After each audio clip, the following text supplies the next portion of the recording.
Welcome back once again to Side Eye. Today we're gonna talk about the recent show Seher Hone Ko Hai. So recently the internet is divided on the show. One side is absolutely loving the show while the other side is hating it because of its concept where a minor is forced into a marriage. So firstly ये show को promote ही ये कहकर किया गया है कि ये social issues पर बेस्ड है. सो नेचुरली इस शो में फीमेल लीड सहर जो है उसे 16 ईयर्स का माइनर बनाया गया है and the male lead Mahir is an adult of around 23 years. तो शो का प्लॉट इस तरह से कुछ है जहाँ पे फीमेल लीड के फादर उसकी एजुकेशन छोड़कर उसकी शादी कराना चाहते हैं with the male lead who belongs to well settled family. Show में Mahir is shown as a person who is against child marriage, but जब उसकी शादी होती है तो उसको सहर की रियल एज बताई ही नहीं जाती है. So ultimately, this plot leads to all the problems which are visible in the show. So let's look at them one by one. I feel problem हमें कैरेक्टर से नहीं है बल्कि ऐसी स्टोरी लाइन से है जो हमें प्रोग्रेसिव बताकर बेची जाती है.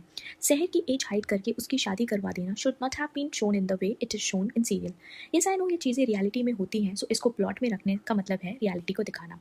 बट प्रॉब्लम मुझे इससे है कि इस चीज़ को टैकल कैसे किया जा रहा है. अगर ये बात माहिर who is against child marriage को शादी से पहले पता चलती तो हमें एक प्रोग्रेसिव स्टोरी लाइन मिलती, बिकॉज तब वी कुड सी कि वो उन ऑर्थोडॉक्स कंडीशंस में कैसे उस चीज़ को हैंडल करता है and by doing this real life में लोगों को गाइडेंस मिलती, उन्हें समझ आता कि how messed up all this is. But story में जो हो रहा है वो प्रोग्रेसिव से ज़्यादा तो रिग्रेसिव है क्योंकि वो अच्छे इंटेंशंस को किल कर रहा है at this point. And wait guys, problem को सॉल्व करने की जगह मेकर्स ने प्रॉब्लम से पैसे कमाने का नया वे ढूंढ लिया है अभी. तो let me explain this. Show को सोशल इश्यूज़ पर बेस्ड है बोलकर प्रमोट किया गया है एंड अब उन्हीं सोशल इश्यूज़ को एस्थेटिक पैकेजिंग में डालकर कमर्शलाइज किया जा रहा है विदाउट रियलाइजिंग कि ये सब आज भी कितने लोगों की रियलिटी है.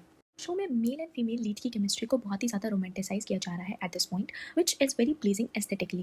But when you see it from different lens and understand कि यहाँ फीमेल एक माइनर है जिसकी फोर्स्ड मैरिज कराई गई है, जिसकी ड्रीम्स तोड़े गए हैं, जिसकी एजुकेशन को इंपॉर्टेंस नहीं दिया गया है, तो ये चीज़ बिल्कुल भी एस्थेटिक नहीं लगती है. एंड आई रियली डाउट कि ये शो भी पुराने शोज़ की तरह ही बन जाएगा जो सिर्फ romance, family drama and fight से दिखाते हैं. बैरिस्टर बाबू, बालिका वधू, उड़ान, इमली एंड अनुपमा जैसे और भी बहुत से शोज़ हैं जहाँ पर शुरुआत तो हुई थी एक सोशल इशू से, बट स्टोरी लाइन ने सिर्फ कुछ ही चीज़ों पर फोकस किया, जैसे romantic angle, victim blaming, suffering as virtue, सास बहू drama and normalisation of forced relationships. ये सोशल इश्यूज़ पर बनने वाले आजकल के शोज़ खुद ही नए सोशल इश्यूज़ क्रिएट करते जा रहे हैं. लाइक सहर होने को है सीरियल में सहर की मम्मी एंड सहर का बॉन्ड काफ़ी अच्छा है एंड सहर की मम्मी डज नॉट वांट कि सहर शादी करे, वो चाहती है कि वो अपने ड्रीम्स अचीव करें एंड सक्सेसफुल डॉक्टर बने.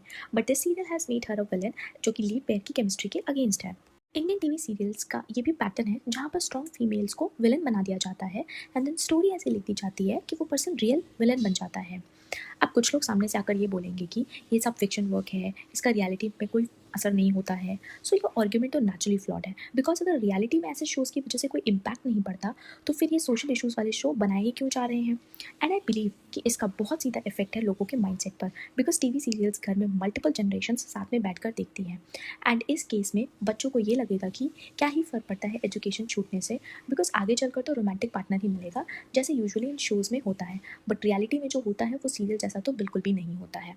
देन ये पेरेंट्स को भी बस अच्छी मैरिज के लिए झूठ बोलने का मोटिवेशन दे सकते हैं विदाउट ट्रूली शोइंग कि उससे क्या डैमेज होता है. सोशल इश्यूज़ पर शो है ये कह देना is very easy, but in reality it is a very big responsibility. Story line को बहुत कॉशियसली क्रिएट करना पड़ता है, बट मेकर्स आजकल टीआरपी के लिए भूल जाते हैं ये एंड व्यूअर्स को कुछ भी दिखाते हैं एंड सेम इस शो में भी हो रहा है. Thank you everyone. Do like, share and subscribe our channel and comment down your विचार्स.